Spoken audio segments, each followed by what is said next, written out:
Hello guys, my name is Adarsh Sinari. I'm studying in JC Goa and I'm intern at Intelify. तो आज का हमारा topic है climate and adaptation, जो कि weather climate and adaptation of animal to climate इस chapter में से है। तो देखते हैं क्लाइमेट एंड एडेप्टेशन क्या है। Climate has profound effect on all the living organism, यानी क्लाइमेट का असर हर लिविंग ऑर्गेनिज्म पर, हर एनिमल या फिर प्लांट पर होता है। Animals are adapted to survive in the condition in which they live. Animals living in very cold and hot climate must possess special features to protect themselves against the extreme cold and or heat. Animals अपने आप को adapt कर लेते हैं according to the situations जहाँ वो रहते हैं। अगर समझ लो कोई एनिमल बहुत ही गर्म जगह में रह रहा हो तो वो एनिमल खुद को अडेप्ट कर लेता है, यानी खुद को इस तरह चेंज करता है कि उसे उस जगह पर रहने में आसानी हो। और जो एनिमल्स वेरी हॉट या कोल्ड क्लाइमेट में रहते हैं उनके पास स्पेशल फीचर्स होते हैं, यानी स्पेशल कैरेक्टरिस्टिक्स होते हैं टू ताकि वो अपने आप को उस कंडीशन में ज़िंदा रख सके। आपको पता है कैमल के पास एक वाटर स्टोरिंग ऑर्गन होता है, यानी वो बहुत ही दिनों तक बिना पानी के रह सकता है। आप कैक्टस का एग्जांपल ले सकते हैं, यानी कैक्टस बिना पानी के भी डेजर्ट में रह सकता है। Features and habits that helps animal to adapt to their surrounding are the result of the process of evolution, यानी एनिमल्स के फीचर्स और हैबिट्स एनिमल्स को हेल्प करते हैं अपने सराउंडिंग में अडाप्ट करने के लिए। और ये एवोल्यूशन के साथ होता है, जैसे जैसे नए नए नए जनरेशन एनिमल के आते हैं वैसे ही एनिमल्स अडाप्ट हो जाते हैं और उसको एवोल्यूशन कहते हैं। As an example of adaptation of animal to climate condition we discuss only animals living in polar region and tropical region. Okay, तो हम पोलर रीजन में और ट्रॉपिकल रीजन में रहने वाले एनिमल्स के बारे में पढ़ेंगे कि वो कैसे अडाप्ट करते हैं to the climate. As the name suggest polar region are situated near the poles, that is north pole and south pole. Polar regions यानी वो रीजन है जो पोल्स के नज़दीक होता है, नॉर्थ पोल और साउथ पोल के नज़दीक। Some well-known countries that belong to the polar region are Canada, Greenland, Iceland, Norway, Sweden, Finland, Alaska in USA, and Siberian region of Russia. Example of some countries where the tropical rainforests are found are India, Malaysia, Indonesia, Brazil, Republic of Congo, Kenya, Uganda, and Nigeria. The polar regions. The polar regions present an extreme climate. These regions are covered with snow and it is very cold for most parts of the year. यानी polar region में बहुत ही extreme climate होता है। ये reason पूरी तरह snow से covered होता है और polar region most of the time बहुत ही कोल्ड होता है। For 6 months, the sun does not set at the poles, while for the other 6 months, the sun does not rise.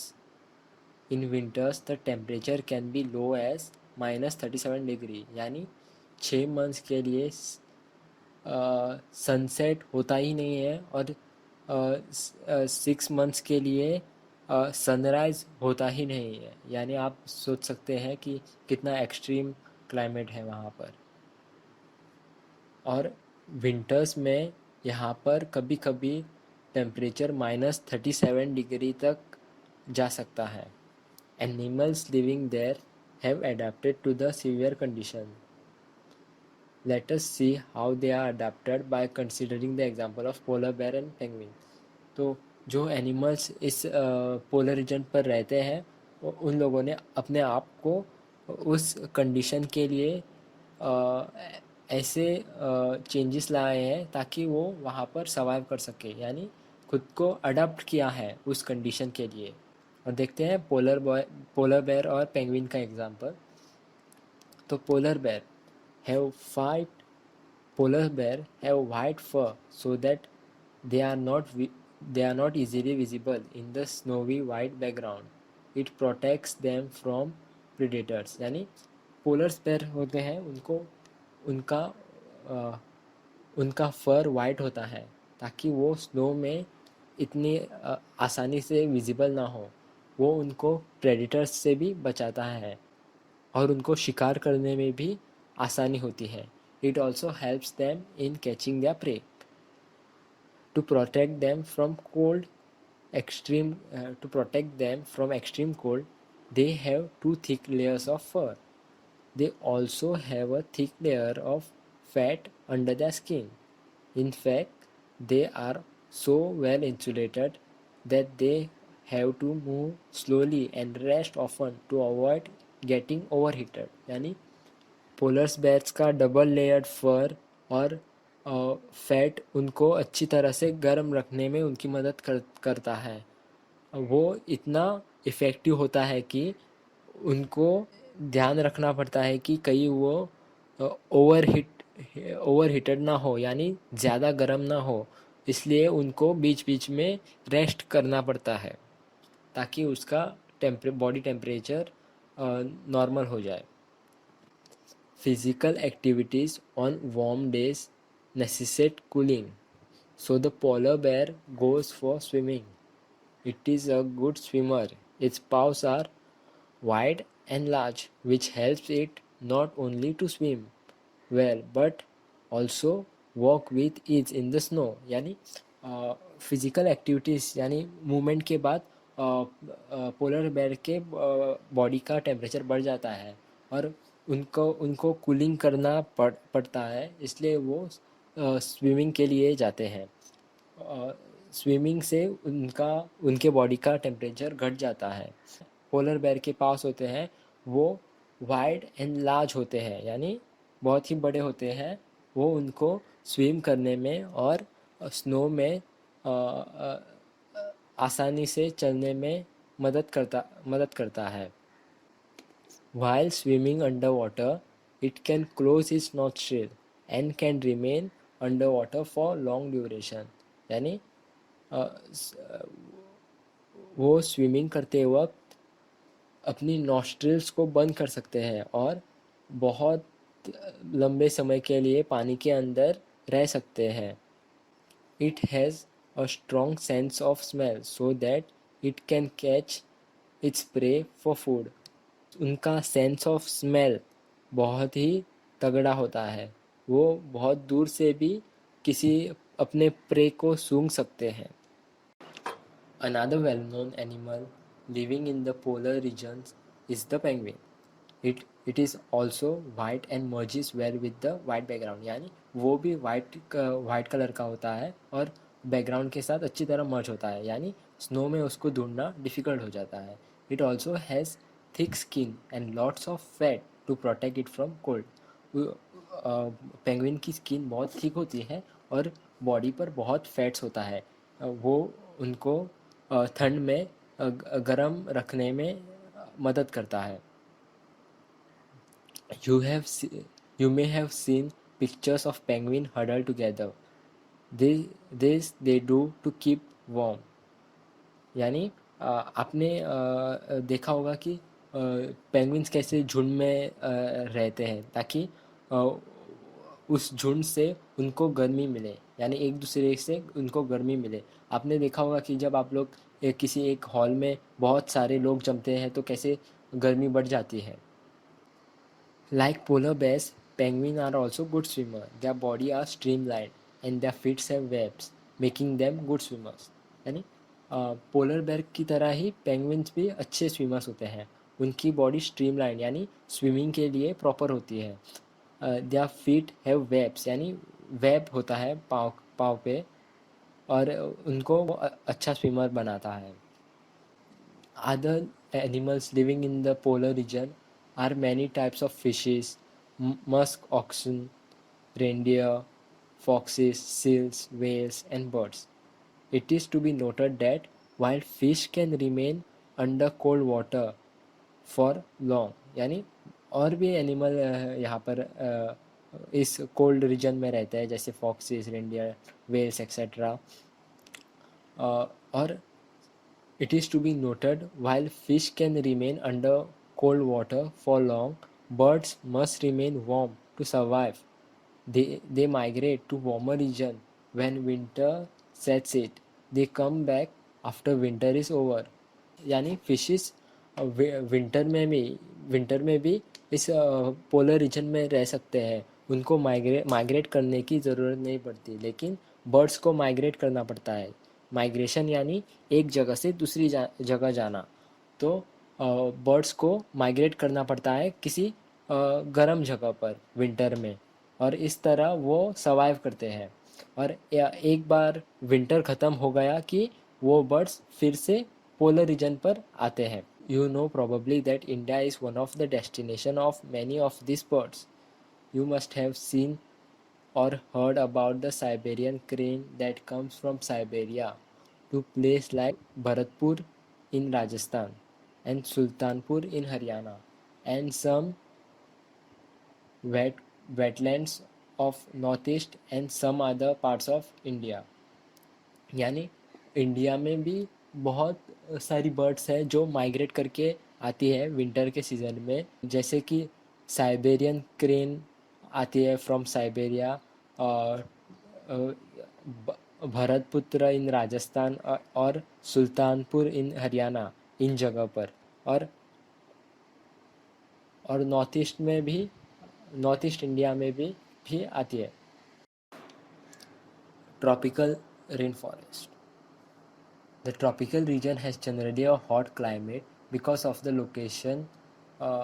its location around the equator. Even in the coolest months, the temperature is generally higher than about 15 degrees Celsius. During hot summers, the temperature may cross 40 degrees Celsius.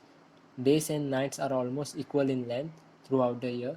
This region gets plenty of rainfall. यानी tropical region में बहुत ही गर्मी होती है, क्योंकि वो equator के around situated है, तो वहाँ पर टेम्परेचर हाई रहता है. दिन और रात तकरीबन इक्वल टाइम के होते हैं, और लोवेस्ट टेम्परेचर अराउंड 15 डिग्री तक जाता है और highest temperature around 40 degree Celsius तक जाता है. ओके. इन रीजन में बहुत सारी रेनफॉल होती है. Okay. An important feature of this region is tropical rain forest. यानी इस ट्रॉपिकल रीजन में बहुत सारे आपको ट्रॉपिकल रेन फॉरेस्ट दिखने मिलेंगे. Tropical rain forest are found in Western Ghats and Assam in India, Southeast Asia, Central America, and Central Africa. Because of continuous warmth and rain, this region supports wide variety of plants and animals. यानी India में tropical rain forest western Ghats और आसाम में है. आसाम में पाए जाते हैं और आसाम में मिलेंगे. और south east Asia, central America and central Africa, यहाँ पर भी बड़े ट्रॉपिकल रेन फॉरेस्ट हैं. ट्रॉपिकल रीजन में बहुत सारी बारिश होती है, और ये जगह गर्म भी यहाँ, और ट्रॉपिकल रीजन में टेम्परेचर भी बहुत ज़्यादा होता है, इसलिए ये बहुत सारे लिविंग ऑर्गेनिजम्स और एनिमल्स का घर बन जाता है. The major types of animal living in the rainforest are monkey, apes, gorillas, tigers, elephants, leopards, lizards, snakes, birds and insects. यानी जो एनिमल्स ट्रॉपिकल रीजन में पाए जाते हैं वो है monkeys, apes, gorillas, tigers, elephant, leopard, lizard, snakes, birds and insects. ये सब ट्रॉपिकल रीजन में पाए जाते हैं. अब देखते हैं कि ये एनिमल्स हॉट और ह्यूमिड क्लाइमेट में कैसे अडाप्ट करते हैं. क्लाइमेटिक कंडीशन रेन फॉरेस्ट का ऐसा होता है कि वो बहुत सारे एनिमल्स और इंसेक्ट्स को सूट करता है. यानी वहाँ पर ट्रॉपिकल रीजन में बहुत सारे एनिमल, इंसेक्ट, लिविंग ऑर्गेनिज्म रह सकते हैं आसानी से. Since the numbers are large, there is intense competition for food and shelter. Many animals are adapted living on trees. यानी जैसे आप देख सकते हैं कि ट्रॉपिकल रीजन में बहुत सारे एनिमल्स पाए जाते हैं. तो क्या होता है कि यहाँ पर फूड के लिए कंपटीशन हो जाता है और शेल्टर के लिए, यानी फूड के लिए और रहने के लिए झगड़ा हो जाता है एनिमल्स के बीच में. यहाँ पर बहुत सारे एनिमल हैं जो अपने आप को अडॉप्ट कर चुके हैं. Red-eyed frog has developed thick pads on its feet to help it climb trees on which it lives. यानी जैसे कि आपको पता है ट्रॉपिकल रीजन में बहुत सारे इंसेक्ट्स और एनिमल्स ट्रीज पे भी रहते हैं. जैसे कि रेड आइड फ्रॉग, उनके पाँव पर थिक पैड होते हैं, स्टिकी पैड्स होते हैं, जो कि उनको पेड़ पर चढ़ने में और रहने में मदद करता है. वैसे ही to help them live on the trees, monkeys have long tail for grasping branches. Their hands and feet are such that they can easily hold on to the branches. यानी monkeys के पास भी लंबी पूंछ और हाथ और फीट ऐसे होते हैं कि वो इजीली से ट्रीज पर चढ़ सके और रह सके. As as there is competition for food, some animals are adapted to get food not not easily reachable. A striking example is that the bird toucan, which possesses a long, large beak. This helps a toucan to reach the fruits on branches which are otherwise too weak to support its weight. यानी जैसे कि आपको पता है कि tropical region में food के लिए बहुत ही कंपटीशन है, यानी बहुत सारे एनिमल है तो फूड कम पड़ रहा है इन लोगों के लिए, तो उनके बीच झगड़ा हो जाता है फूड के लिए. यानी उसके लिए बहुत सारे एनिमल अपने आप को एडाप्ट कर चुके हैं, यानी बदल चुके हैं ताकि वो इस जगह पर सर्वाइव कर सके. जैसे कि आपको पता होगा बर्ड ट्यूकन, वो ये जो बर्ड होता है उसके पास चोंच होती है, वो बहुत लंबी और बड़ी होती है ताकि वो किसी भी फ्रूट यानी फल को दूरी से ही निकाल सके और खा सके. इस तरह एनिमल्स अपने आप को अडॉप्ट करते हैं according to the situation. Many tropical animals have sensitive hearing, sharp eyesight, thick skin, and a skin color which helps them to camouflage by blending with the surrounding.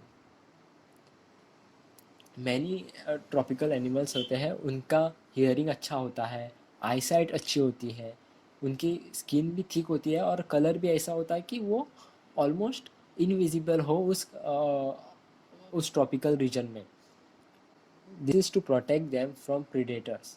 यानी ये सब चीज़ें उनको प्रीडेटर्स यानी शिकारियों से बचाती हैं. फॉर एग्जाम्पल बिग कैट्स यानी Lions and tigers have thick skin and sensitive hearing. यानी लायंस एंड टाइगर्स के पास थिक स्किन होती है और उनका हियरिंग पावर भी अच्छा होता है, यानी वो बहुत दूर से भी कोई भी आवाज़ सुन सकते हैं. The lion-tailed monkey lives in the rainforest of Western Ghats. Its most outstanding feature is the silver-white mane, which surrounds the head from the cheeks down to its chin. It is a good climber and spends major parts of its life on the tree. It feeds mainly on fruits. It also eats seeds, young leaves, stem, flower, and birds. This beard ape also searches for insects under the bark of trees. Since it is able to get sufficient food on trees, it rarely comes down on the ground. यानी lion tailed monkey होता है वो mostly western Ghats में पाया जाता है और वो ज़्यादातर पेड़ पर ही रहता है और उनके नेक के अराउंड एक सिल्वर वाइट का मने होता है जो कि बियर्ड की तरह होता है. लायन टेल्ड मंकी बहुत ही अच्छा क्लाइंबर होता है, यानी वो आसानी से पेड़ पर चढ़ सकता है और वो फ्रूट्स या फिर इंसेक्ट्स, सीड्स, लीव्स, ये खा के अपना गुजारा कर देता है। वो बहुत ही कम बार ग्राउंड पर आता है, ताकि वो मोस्टली सर्वाइवल अपना पूरा पेट पर ही करता है। Another well-known animal of Indian tropical rainforest is the elephant. It has adapted to the condition of rainforest in many remarkable ways. Look at its trunk. It uses it as a nose, because of which it has a strong sense of smell. The trunk is also used for picking up foods. यानी और एक जो animal है वो है elephant, जिसने अपने आप को इस तरह अडॉप्ट किया है, इस तरह इवॉल्व किया है कि वो ट्रॉपिकल रेन फॉरेस्ट में सर्वाइव कर सके। जैसे कि आपको पता ही होगा, एलिफेंट के पास लंबी सूंड होती है, यानी ट्रंक होती है लंबी। वो उससे वो उस ट्रंक को स्मेल करने के लिए भी यूज़ कर सकता है, और फूड निकालने की यानी फल तोड़ने के लिए भी यूज़ कर सकता है। Moreover, its tusks are modified teeth. This can tear the bark of tree that elephant loves to eat. So the elephant be able to handle the competition for food rather well. यानी elephant के tusk होते हैं, वो उनके teeth की तरह होता है। यानी वो एक्चुअली टस्क यानी मॉडिफाइड टीथ है एनिमल्स को। वो पेड़ को तोड़ भी सकता है। और animals mostly bark of trees को भी खाना पसंद करते हैं। ये सब चीज़ें एलिफेंट को फूड खाना खाना आसानी से मिलने के लिए हेल्प करती है। Large ears of elephant helps it to hear even very soft sound. They also help the elephant to keep cool in the hot humid climate of the rainforest. यानी एलिफेंट्स को जो लार्ज ईयर्स होते हैं, वो उनको बहुत दूर का भी साउंड हियर करने में यानी सुनने में आसानी होती है, और उनको गर्मी में वो ठंड रखता है।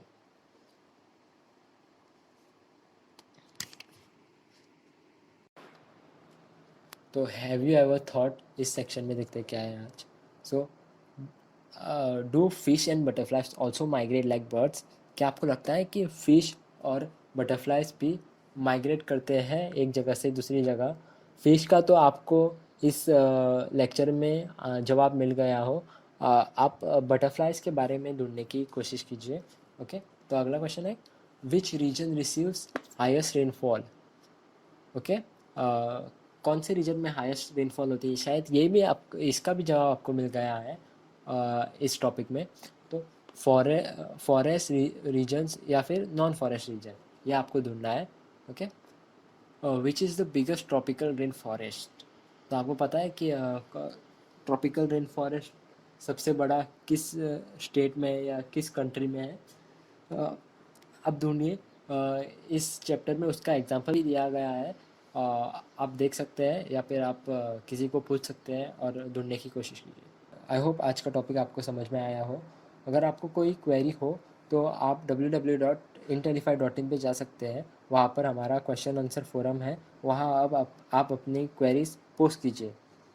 Thank you.